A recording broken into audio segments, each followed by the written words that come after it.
This episode is sponsored by SKS Luxury Appliances. If you've spent time around Signature Kitchen Suite, one thing designers notice right away is the technology. The interface feels familiar and intuitive because it's the same engineering that comes from LG, the company that produces the systems used in many of the luxury vehicles people drive today. Clients recognize it instantly and know how to navigate it. But SKS is also investing in designers through their Designer Rewards program and by sponsoring IDC. If you're specifying kitchens for serious cooks, give SKS a look. Learn more at sksappliances.com. SKS, built for people who truly love cooking. Hello, I am Lori Leisure with Interior Design Community, and this is To the Trade, and I have Niall here. Hi, Niall. Hi. How are you doing today? Good. How about you? This weather is mediocre at best. Is I am so ready for like actual spring with sunshine and flowers blooming.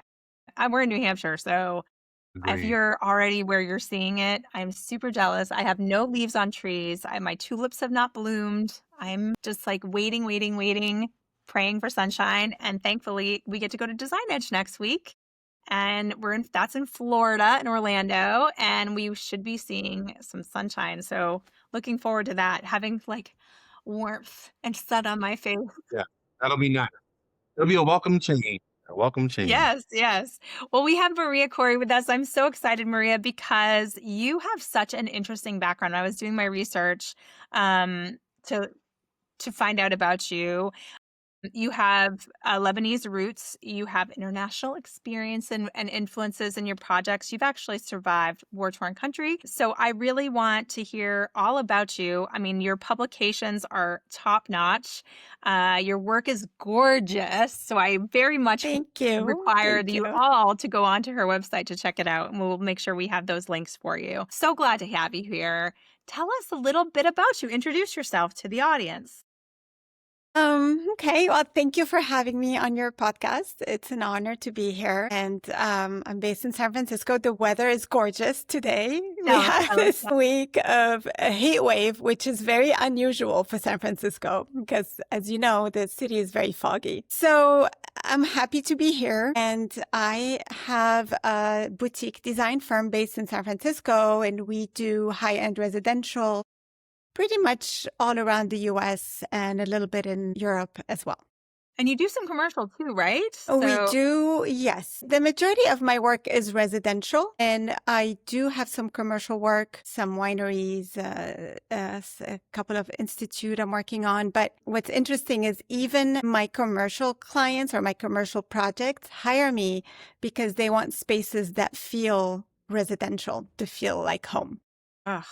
That is becoming a trend, really. I'm seeing more of that happening over and over, that they want these spaces to feel like very homey. My sister Yes. owns a tea room, and it's sofas and antiques and florals everywhere. It's just so charming. Yeah. And it's spaces that you feel more comfortable, you feel more at ease. So it's just more personable. That's what home is. Yes, absolutely.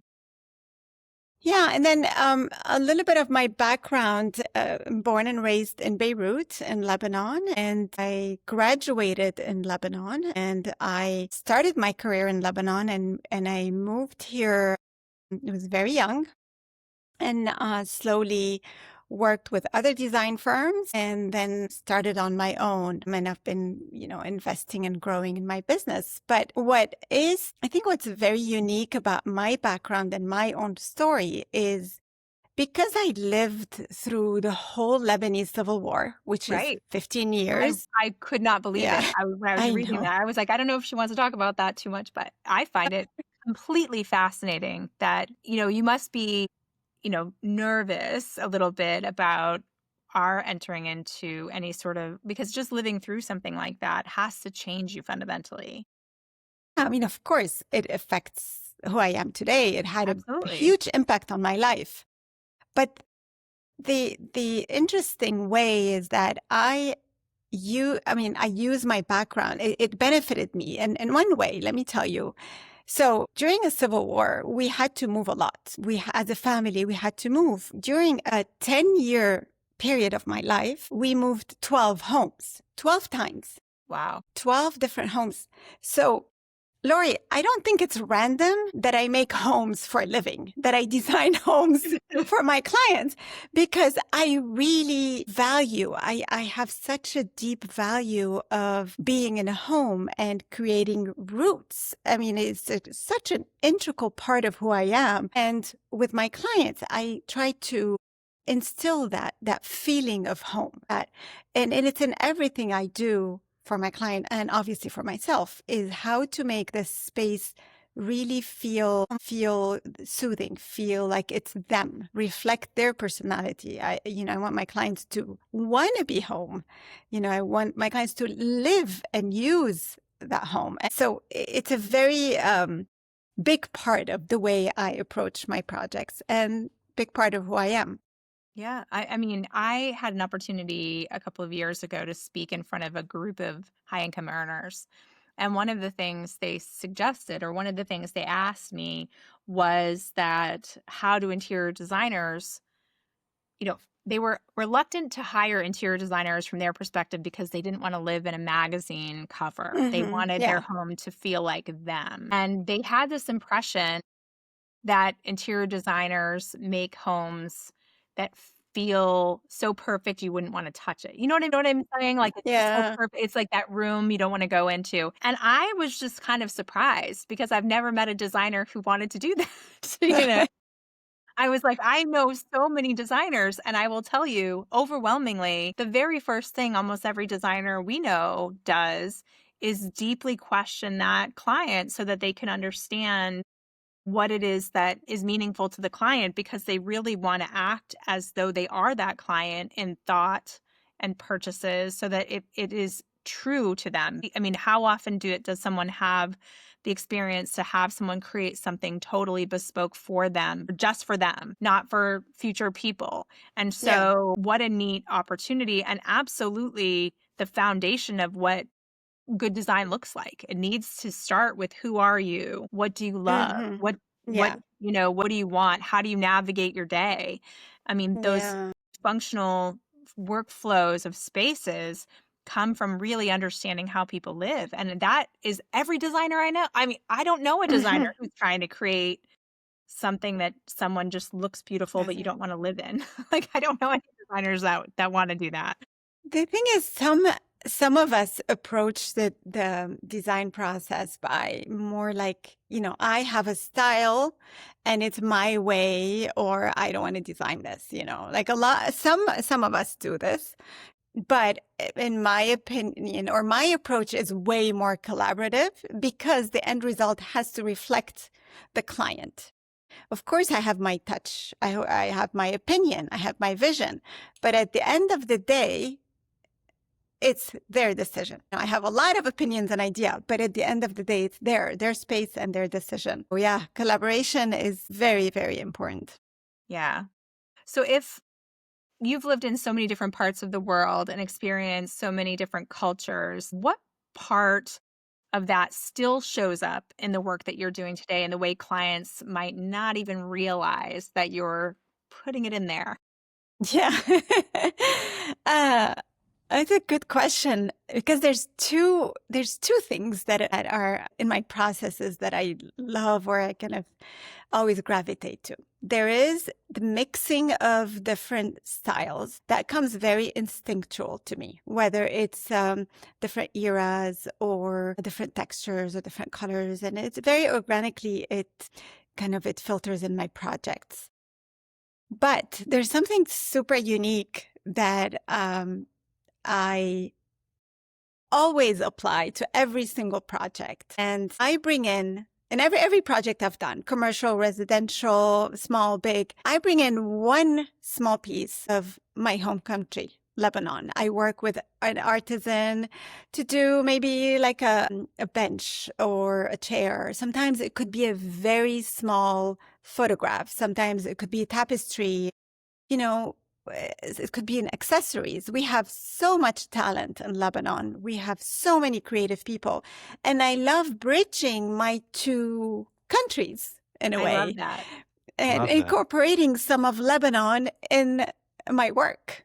It's very, I feel like it speaks to me so And it connects dearly. you with the client. It seems like it's kind of a Yeah. little Easter egg, like here I was, your little mark on the wall. Yeah. Yes, it is. It is. It is. And clients love it because it opens their eye to an art form that they didn't even think about, or an artist that they never thought about, or things that are pretty niche or unique.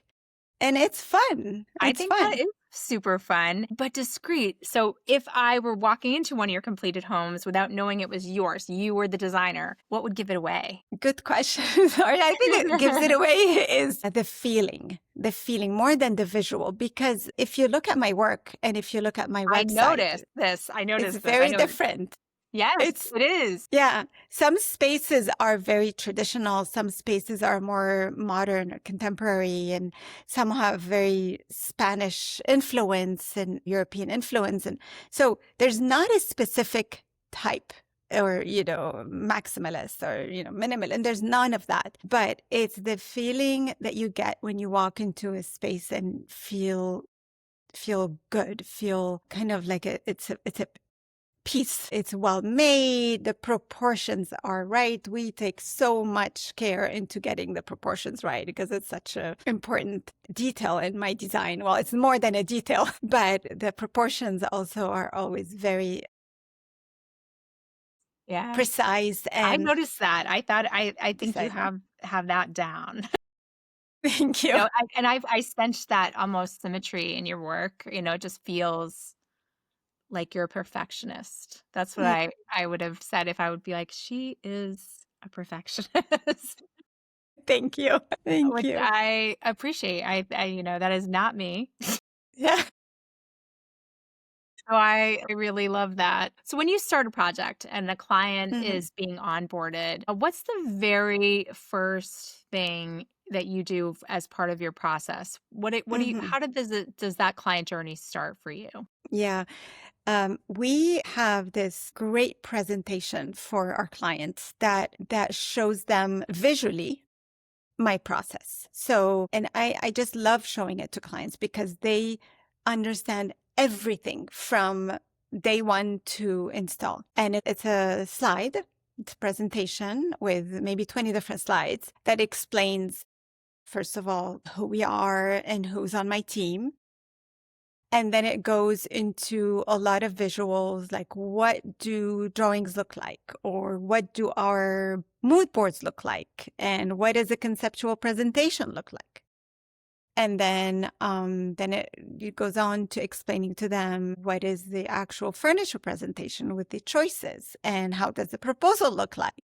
How is accepting the proposal look like? So we made this great, many slides that help them see and understand how we work. Because I find that no matter what I say, there's nothing as powerful as them seeing what they're It's gonna how this expected. experience what's expected. Yes, Yes.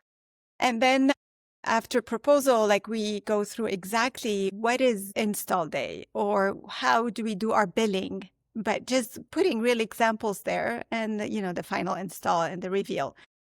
I always leave a little bit of surprises because I like my reveal to be a little unexpected day for them. So I don't talk much about my reveal day, but I talk more about the whole journey that we're about to embark on together. Do you find, I just had an interview with a designer a few weeks ago. What do you find your closing rate is? Because this is so visual, are you getting a higher rate of close because they fully know what they can expect? There's no surprises in that process. Is that Yes, increasing your closing rate? absolutely. That is the most powerful tool I think that I that think helped us to Niall's close. curious about this. Would you mind sending it over to him afterwards? I could share it with you, Niall. I would love it because I think he'd love to see this. Yeah, So I yeah, always have him look at everything the designers are doing because I'm like, yeah, I can get Niall's opinion yeah, for sure. yeah. Now you have such layered collected interiors, and I'm wondering, how do you know when it feels complete? What is that line for you so that it's Mm-mm. not overly designed, it's not feeling like it's too much, it's not maximalism because you're definitely not in that zone.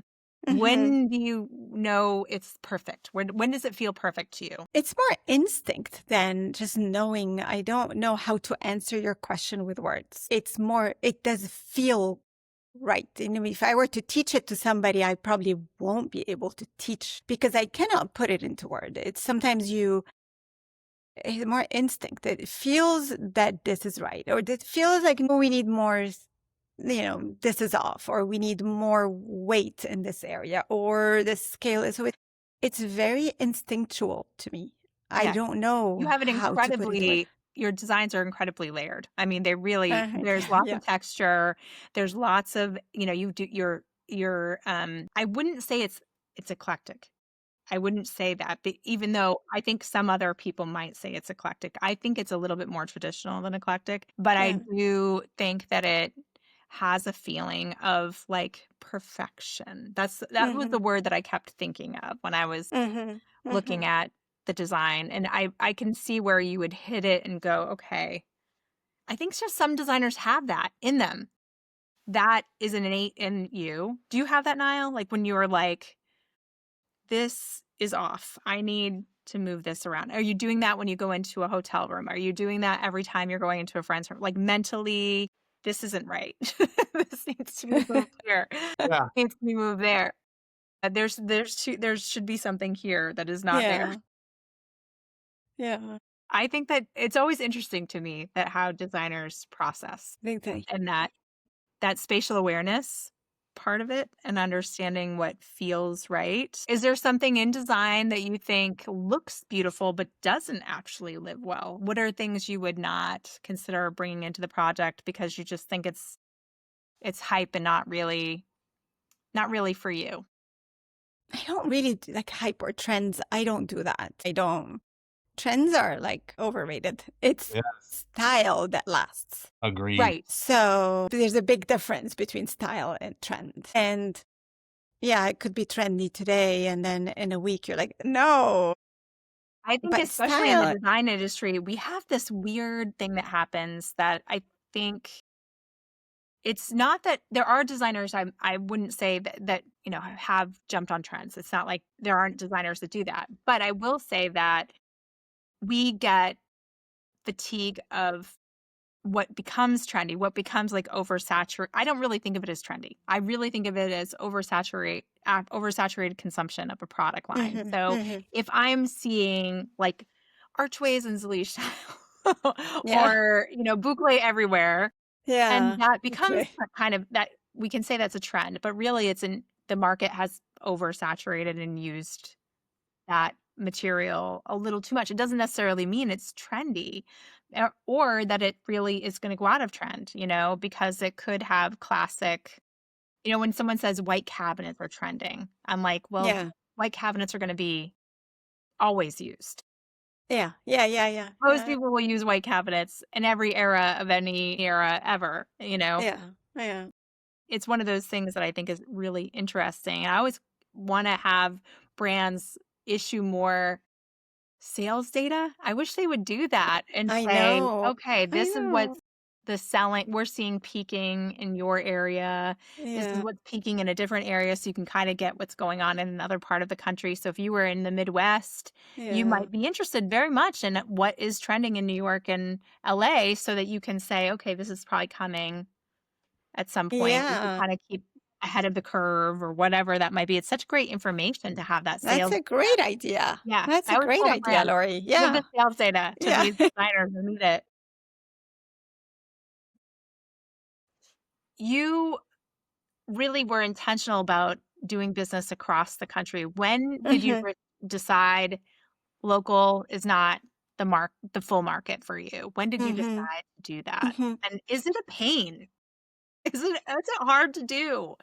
It started when one of my one of my clients, the first one, purchased a home out of state. And that's how I started working out of the Bay Area in California. And, like anything in life, the first project is a learning experience. But with Zoom nowadays and with how easy to do things online with our presentation material, I don't find it difficult. It's actually fun to design remotely because when you meet, you're so much more intentional when you meet in person. And then you get a trip out of it with a client where you're really dedicating a lot of time, 2-3 days with a client. So I don't think I find it equally as interesting, let's put it this way, to work locally or in other states on the East Coast. Europe, when I've done work in Europe, that was interesting as well because they do everything in metric. Yeah. And when I studied interior design, I decided everything. I studied in metric system. But coming to the US, I had to learn everything all over again. But now I'm getting to use metric again. So this is fun. So yeah, with Zoom and everything we have online, I love the excitement of working in other states and in other countries. Wow. You love a It's challenge. fun. I love a challenge. There are people Yeah. who love a challenge. I am not one of those people. But you love it. That is so great. My sister's that way. She loves a challenge. How do you structure your projects today? Is there a system behind the creativity? Do you use project management software? How are you doing this? Asana, for sure. Anna. We use Asana very, very much. Studio Designer for all my procurement. What else do we do? Your question is more on the technical. Yeah, it could be any of the software that you find very helpful because I know Mhm. designers are asking me that question weekly. Mhm. Like, what does Mhm. everyone use? I get that a Ye- lot. Yeah, I mean, we do definitely have a system. Like, everything is in the cloud and everything is saved, all the presentation. We have a system how we save everything. Communication is by Asana. We still use AutoCAD. We are implementing a lot of AI in my work, but not to do any design work, but we use mostly for things and some of our elevations because I find it I find it being a very powerful tool that we cannot ignore anymore. We have to Right. embrace it. Are you using ArtSynth for that, or are you using ArtSynth? Yes. There's a new Yes. tool I just want to mention. They are called Muralink, Mm-hmm. Muralink, Mm-hmm. and he is a young student that I've met through our Instagram. And he goes to UCLA. He's a PhD, Yeah. AI PhD student at UCLA. He is doing it. It's very low cost and it's not subscription based, which I really like. So he's renovating it right now because I told him when you go on the site, you're going to see like $4.99 sofas. And I was like, you can't have that. Designers are not going to like you if they see a sofa for $4.99. So he's renovating it with the brands that I've explained to him are like our brands. Yeah. But really, really interesting work that Oh, he's I'll doing. check it He out. actually just defended his thesis this week, so I was kind of happy for him. I always like students It's so getting in there and exciting. doing interesting things, so I've been watching it, my Yeah. eye on it. Oh, that's fun. I'll check it out. Yeah, he's any advice you could give him too as you explore this. He wants to make this tool directly for designers. And one of the things he agreed to, which I thought was really fascinating, is in his terms and conditions, they're not going to use your IP, which is your Yeah. drawings, to train the system. So Good. it's more protected because I was worried about like, is the goal Yeah. ever we're going to make a design DIY. If that's the Mm-hmm. goal of the company, I don't want my designers giving their IP on their layouts and space planning and for a product that's ultimate plan is to degrade the work of an interior Yeah. designer. Mm-hmm. So I talked to him about that first. That was the first thing I wanted to say. And I was like, and he was like, absolutely not. It's in our terms and conditions and our foundational documents. We do not Good. plan on utilizing the IP of those clients to train the AI to do other work. And we never intend to go to consumer directly. So I thought that was really interesting, Yeah. which I think we all have to do because I know it's like you're intellectual property as a designer. I worry about brands that we're putting our space planning and our models into trying to develop something that could do that for the client without the designer. I mean, it Yes. still Yes. Yeah. would not, I don't believe an AI can replace a designer. No, There's so many moving I agree. parts, so Yeah. many parts of it that I don't see how AI could functionally do that. Not even for 10 years. I just don't see it. No, But I do think that, same.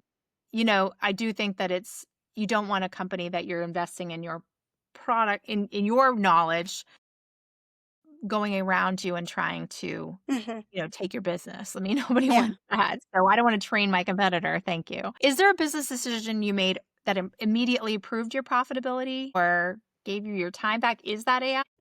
AI, not really. It improved, not profitably, meaning not bottom line, but the process is much faster. Process. So you're One able process to that provide, you're able to provide these visuals I would in like a day or designers. two. Yeah, I like the architectural drawings.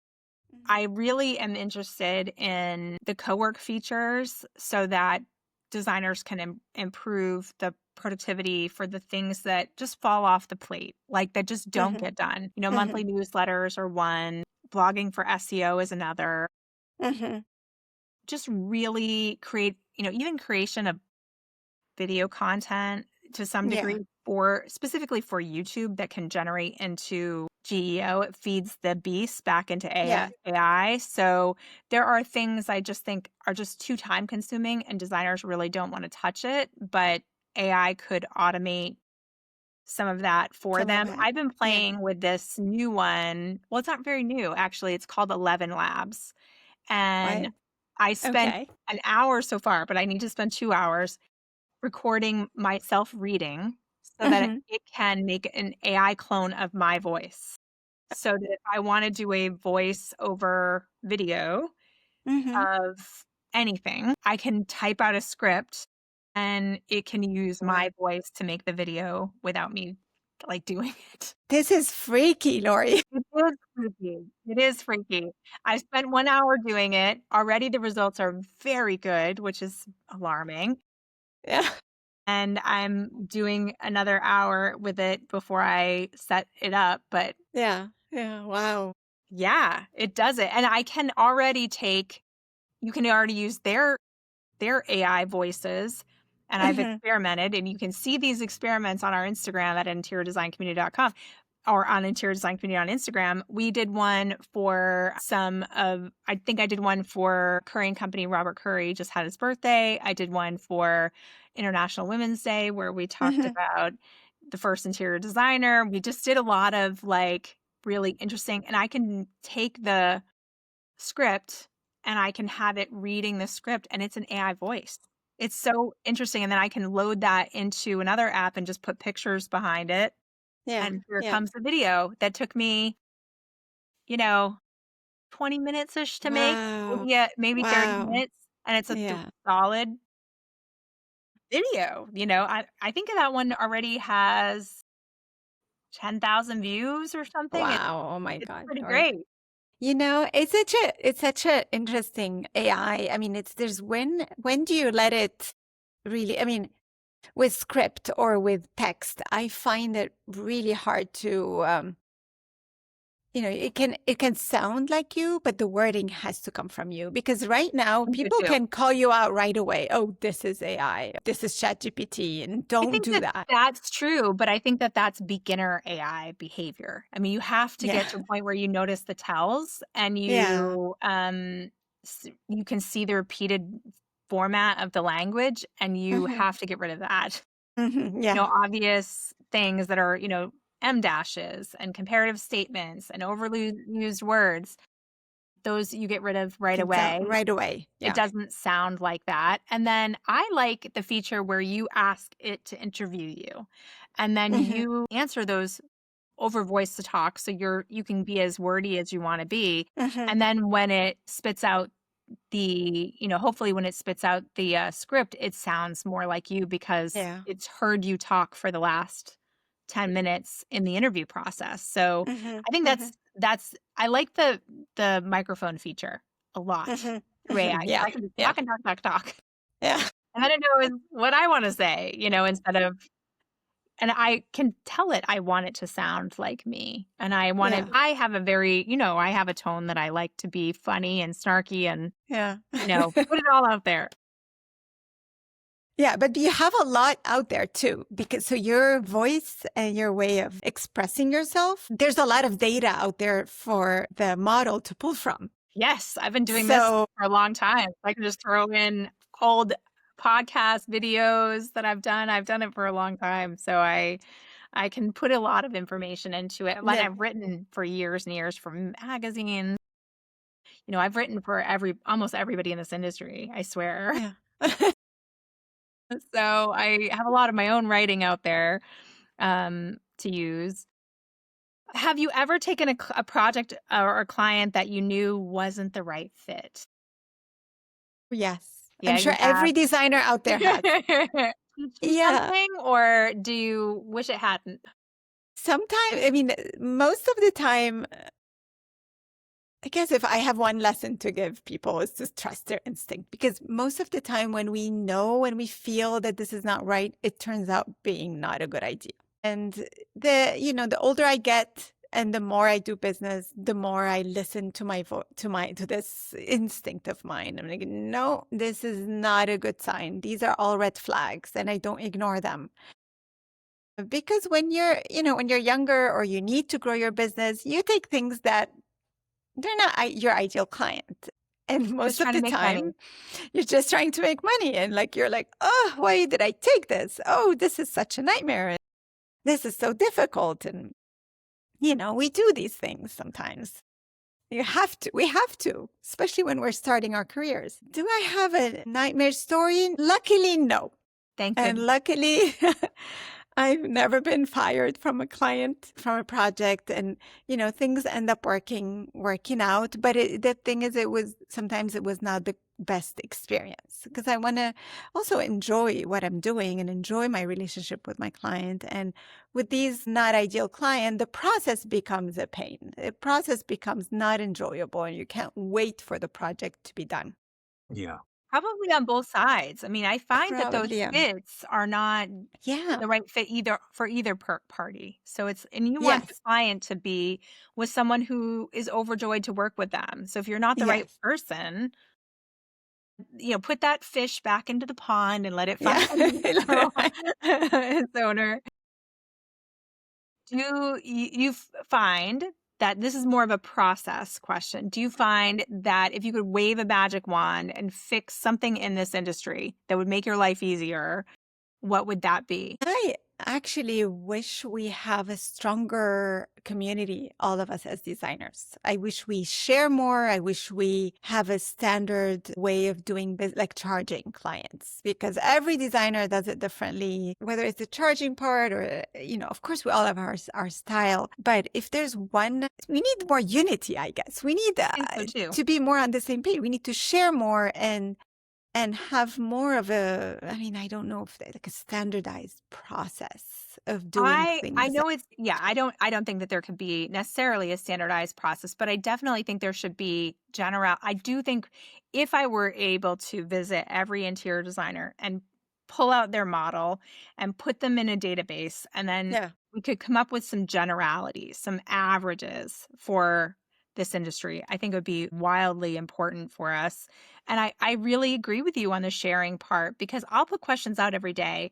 And sometimes I appreciate the responses. Don't get me wrong. I Mhm. really appreciate our community's responses, but sometimes I am frustrated because I will say, something that I think is really valid, like, what do you charge hourly? Mhm. That should Mhm. be something, even if you are flat fee, you should have a general number of what that works out to be. Like, Mhm. my Mhm. projects are about this long. I spend about this many hours working on it. This works out to our flat fee number. So this is Mhm. our hourly number. So Mhm. saying to someone, what is your hourly rate? Mhm. And they say, I charge flat fee. That's not an answer. Yeah. That Yes. doesn't help anybody. Yeah. Yeah. Yeah. Yeah. Exactly. That is an answer because you don't charge hourly. It is, but it isn't. It's still not telling me what that works out to be, because even if you don't charge Works out to hourly, be there a is flat an fee, hourly rate. Yeah. Because you calculate.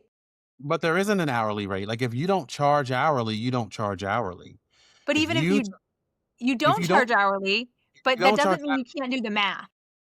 But you don't need to do the math if you don't charge hourly. And this is the one thing that I think it was, I can't remember his last name, that Sean said in the podcast. Hourly is, and I'm paraphrasing, is kind of a myth anyway. He said, because there really is no value. Like what we do from 1 hour to the next is not the same. He said, it's not like me as an attorney. Like what I do in hour 1 is pretty much the same as hour 2. It's pretty much the same as hour 10. He said, you guys charging hourly is really a myth because, admin stuff is not as valuable as design stuff. It's not as valuable as client stuff. He said, so to place the same dollar amount hourly, and I'm paraphrasing, is not necessarily true because it's not like an accountant or somebody who does something more repetitive where, okay, yep, every hour on the hour, I'm pretty much doing the same thing. So I can give you a number for that. If you charge a flat fee, you charge a flat fee. I'm hybrid, but it's flat for design. There's a fee for project management. There's a daily fee for installation. But I mean, we've figured out what we need to live and what we want to make. But if you don't charge hourly, there's a reason for that. Yeah, but it still doesn't help the next person if you're not laying it out there. This is what the fees are. This is how much I'm charging. Now, listen, I share everything in the world. I know you do. I am the biggest sharer, but I am going to say this. I am not in business to help the next person. I know. You know what I mean? And I love this, and I love to share, but it would be wrong of me to share just on the basis of an answer that they like. That's not true to me. I would hate to tell somebody hourly, like you have to have an hourly number if it doesn't work for them. Like if it's just not their thing. I don't think, but here's what I really believe. I'm just going to say what I believe. I believe that you can take your projects, because I'm a math person. So yeah, I believe you can calculate out any flat fee to an hourly rate based on how many hours you worked on that project. That's exactly and then what divide I think, that by the flat fee. So you have the flat fee number divided by the hours worked. That is your hourly rate. But my question is why? I tell you, what's the reason? Like, me, I always want to know, what is your reason for that? Okay, so I think it's really important for us to know what's our hourly rate and to say it, because first of all, if you want to charge a flat fee, if you want to be profitable, you kind of have to figure out how many hours you spend on the project. Exactly. So to figure out how many hours you're spending, or your junior designer, or in procurement or installation, you kind of have to do those calculations. You think, I think I'm going to spend 50 hours. Procurement's going to take X amount, and project management X amount, and they're different rates, but you come up with your flat fee. That's the only way to figure out if you're really profitable on your project. Most of the time when you charge flat fee, you end up being not profitable because we always work more than what we think we're going to work. Correct. So that's why having, charging hourly is more profitable and more predictable. And then you can also track better and estimate for a client, like, same project. If you get another one similar, how many hours you're going to spend. You can give them your estimated hours. But if you charge flat fee, you will most likely get burnt. You will end up not making as much money. Well, if you don't now listen, if you don't track your hours. Now I'm playing devil's advocate here because I'm speaking for the designer who's just not going to do it. And there are designers who just aren't going to do it, right? I can go back and show, I track all my hours in multiple places, right? We have a motion calendar, we use Basecamp, and it tells you minute to minute what you're doing in there, and Material has a time tracker. And we just do it because my estimate right now is it's 40 to 45 hours per room. And then we make sure that when we charge a flat fee that we're on target. But everybody doesn't want to do that. Everybody doesn't want to, like, every designer just doesn't want to do that. They don't have the time to do that. They don't have the capability to do that. And I heard another designer say a while ago that charging hourly makes the client feel like they're bleeding money. And then what happens is they never were getting to the finish line on the project. And so they were getting all these wonderful projects, and they weren't getting finished because the project was like, I'm always writing a check for hours. And now it's not accessorized, or it's not and so then they don't get things photographed, and it looks like they're not working, but they actually are. So for every upside, there's a downside, and there's a reason to both. That's just that's all I'm saying.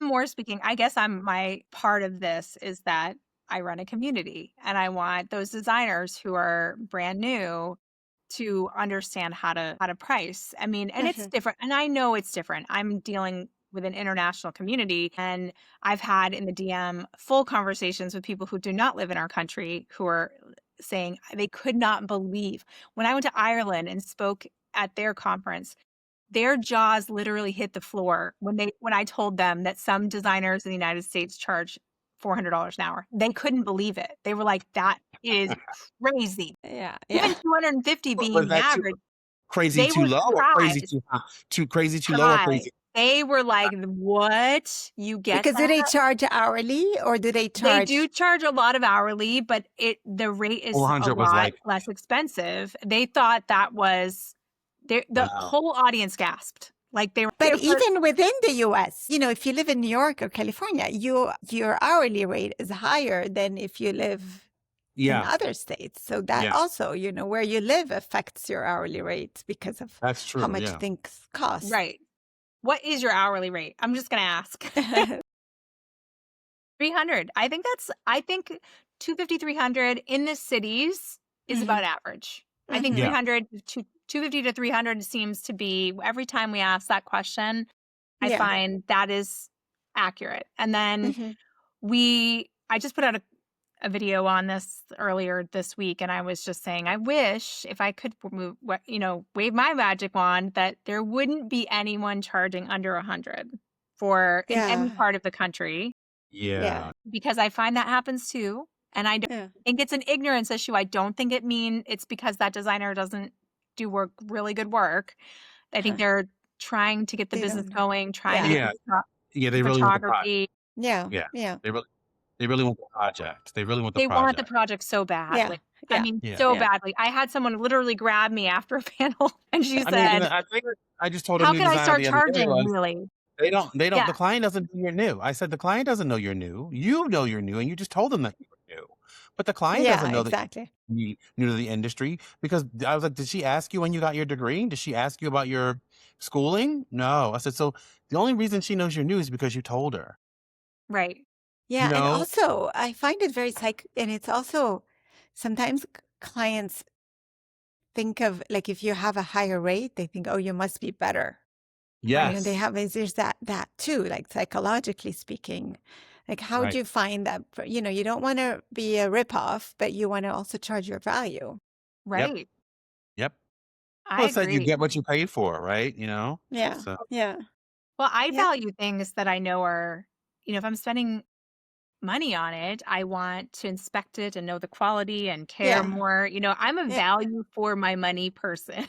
Yeah. So I want to make sure I'm getting value. And I'm sure there are a lot of people out there that want to make sure their value. And in that, do you have clients who micromanage you? How do you manage them so that they don't try to manage you in your process because they are worried about the fee and the fee Please, going up? yeah. We give them usually estimates, which really helps. So they kind of expect something upfront. And also, yes, I mean, there are clients that just are worried about our fees and about price cost, of the overall project rising, or it's called scope creep or price creep. Right. But communication is really important. Just, if they are feeling worried about this and that, and I encourage them to talk to me because the more we discuss openly, the easier the project goes. I feel like I want them to tell me if there's an issue with either the way we charge or the process or anything. I encourage them to come and tell me. And I don't really take it personally. I just want to make sure that I am servicing my client, that he's happy and happy with the process and happy with the product, the end results. Um, you know, most of the time problems get resolved by communication. Sure. I mean, say 98%, I mean, 100% of the time, it's about communication. I'm not worried about having an open conversation when things are not going well. Are you a believer in a once a week update email to your clients? Is that a form of communication? How often are you communicating? Yeah. Oh God, no, I think once a week is a little bit too much, in my opinion, because we're meeting often and they know. But when there's a big time where there's no communication, yes, we do check in, usually twice a month. So every other week, just send them a quick update. Hey, this is what we're working on, and this is what we have done so far. So that way there's no surprises. I usually don't go very long without communicating. And even when we have a meeting, after that meeting, I tell them, well, this is what we're working on, and then expect to hear back from us in 2 weeks or in a month, so there's always an Nice. open dialogue.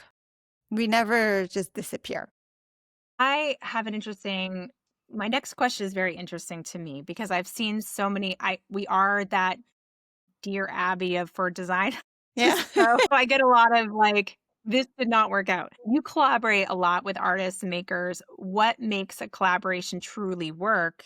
And have you had ever an instance where it fell apart? It's really difficult when you're putting kind of your name on the process Yeah. where you're ordering from someone that it's making a special piece, but they're not someone in your normal ordering Yeah. process.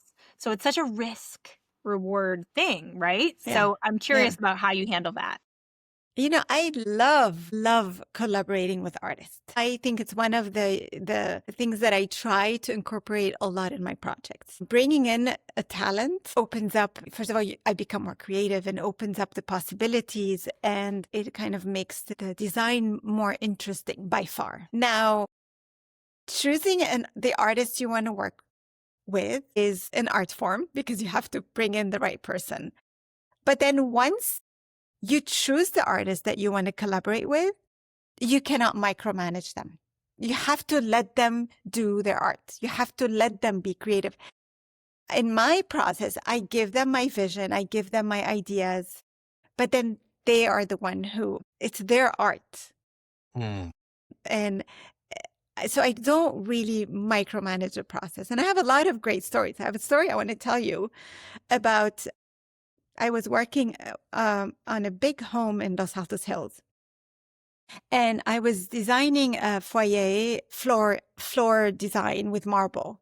And I came up with a beautiful, but more classic pattern on the floor. Very symmetrical, geometric, great colors. And I'm meeting with the client, and she's like, yeah, Maria, I like it, but I want something really just more unique and more different. So she looks at her wall, and she had a Hermes scarf she framed that she loved, the classic Hermes scarf. I love Hermes scarves, don't get me wrong, but this specific one was not my favorite. I mean, it was bright blue, yellow, a lot of stars, and then a banner that says Carpe Diem. And then she said, can you incorporate this scarf on my floor? And I'm like, oh my God, how am I going to make this? How am I going to make this artwork, this art scarf, very artistic Hermes scarf, into flooring? Wow. So I spend so much time in design, and I came up with a pretty unique mosaic floors with over 25 different marble colors. I worked with an artist in Italy. We chose the marbles one by one, including some gold because she wanted to introduce gold. I mean, she's a very edgy client. And we flew the artist from Italy with his team to install the floor in the lobby. And that collaboration is amazing. I mean, I still look at this floor and I'm proud of the work we've done because I was like, how am I going to put this scarf? But the end result is very unique to my client. It's so her, and she is so proud of this floor and she can't stop talking about it. I mean, it was like the cherry on top for all the design that we've worked on with her. This specific Hermes scarf on the floor was the best. And she tells the story over and over and over. And the artist is so happy with the end result. So I have a lot of stories of great collaboration with artists, and it is fun. I mean, with Jordan Winery, we collaborated with Alice Rio. She's a French artist, and we gave her a little bit of guidelines, but then she ended up getting inspired by the flora and fauna of Healdsburg, which is where Jordan Winery is, and created this beautiful art installation that is typical to Healdsburg and to Jordan. But I didn't tell her how to do her work. I just gave her inspiration. So we do a lot of collaboration, and obviously also I work with Lebanese artists as well, but those two examples happen to be Italian and French. Great. Oh, it sounds like a dream, honestly, to be able to build these amazing, beautiful, bespoke experiences for your clients. I mean, I get like chills just thinking about how you must have felt that day, just looking at the months of work and the stress of like putting that together and seeing it become a reality and it working out that way. You know, I get, unfortunately, because of my position, all of that and things don't. I get that. This person's a scammer. Don't let any designers buy from this artist who isn't producing the work. But the best feeling, Lori, yes, the collaboration is extremely satisfying and so much fun. And the creative process is like, it's really deeply personal and lovely. But the best thing is the client's reaction. I mean, if they're happy, if they're satisfied, if they're proud and want to show off to their friends and family, that's the biggest satisfaction that we get. Made something that's a validation so personal of our work. Art is personal. And I think people forget how personal art is because so many people miss the point of art. Yeah. And they're picking the piece to go with their sofa and they're not recognizing that you have to feel that something inside of you. When you see art, it has to be personal to you and be able to have an opportunity where you are, blessed enough to have the budget to create something so perfect for yourself. Like, what a dream. I mean, that is, and it should be something that reflects the client truly and feels so personal to that client that they can't stop bragging about it because it's a connection to, it's them really in art form. It's them. Something about that must speak to that person on a core level, So I think that's really fascinating. Well, I have a quick round of fun questions to ask that are fun. One thing that you think designers are overusing right now? Well, right now we're overusing everything. I love color and texture, but it's the maximalist, and I love it. But maybe boucle is overused. Yes. One thing that you think, if you could get every client to splurge on this type of product, like they don't want to, maybe it's an unknown little thing, what would it be for you? Splurge on antiques. Antiques. I love that. For sure. Yes. Is there a material or element you'll never get tired of, even if it becomes trendy? Wallpaper. Wallpaper, yes. One small detail most people overlook, but you never would. Plugs, outlets. I love it. Well, thank you so much, Maria. This has been so fantastic. And when we edit, we will send you over the clips and we will make sure everyone follows you because you are fabulous. Thank you. Thank you so much, Lori. Thank you, Niall. This is fun. Very fun. Thank you. Bye now. This episode is brought to you by Khouri & Company. Designers, you know the moment. You walk into the room and the lighting stops you in your tracks. Chances are it might be Khouri. Khouri & Company has built its reputation on pieces that feel sculptural, collected, and timeless, from hand-finished chandeliers to statement lamps, furniture, and accessories. Their collection is top-notch. If you haven't explored their newest introductions, take a look. Visit khouriandcompany.com,